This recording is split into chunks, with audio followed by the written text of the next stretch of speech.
to be honest with you, from having seen what's involved in it, yes, it's complicated and your help was invaluable, but I don't see how the lawyers can justify what they charge.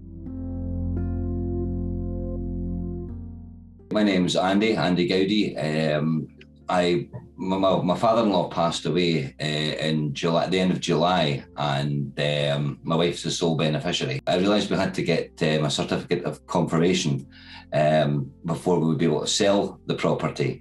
I spoke to his lawyer first of all, and they wanted something in the region of between $2,000 and $6,000 to do it. Now, it's not, we knew the house wouldn't sell for an awful lot of money. He was a hoarder and it is a bit of a fixer-upper, so I thought that seems awfully expensive. I'll have a look and see if I can do it myself. As I say, my lawyer was speaking, they didn't give me an exact price, but they said it would be anything between £2,000 and £6,000. Mm-hmm. Now, the estate's only £100,000 estate in total. The house is probably going to go for about 75 grand or thereabouts. Obviously, on top of that, you've got all your conveyancing fees and all that marketing stuff once you come to sell. So we would have been into the lawyer probably the best part of £8,000 to £10,000 by the end of it. Because it was over £36,000 that the estate, I knew it wasn't going to be a case that the court would help me out, sort of thing. So, and I know some of the courts can be pretty awkward about wording and so forth. Because when you look at it, at first you think, how hard can it be? And it's only when you really start digging into the guts of it, if you like, that you discover, yeah, it is a lot more tricky. And it's all about wording. Like a lot of things nowadays, it's got to be absolutely perfectly worded. And that's really where it came into its own. Started searching on the web, and there was bits and pieces on Google and that, and bits of advice, but it all seemed a bit conflicting. And then I came across Mike and his site, and I read through it and had a good look at it, and I just decided just to go for it. And I suppose I didn't know anything about the company or anything, but I thought, well, nothing ventured, so went for it. And to be honest with you, it was absolutely brilliant.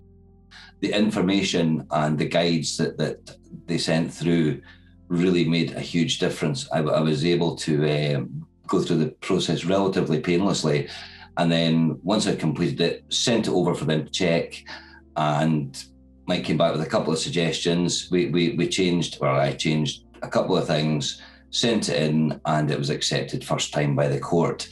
If I tried to do it without your help, I think I'd have been back and forward and back and forward and back and forward. I mean, I might have got there eventually, but it could have taken, well, I mean, it took 5 weeks in total from me submitting the forms to the court for them to come back with the certificate.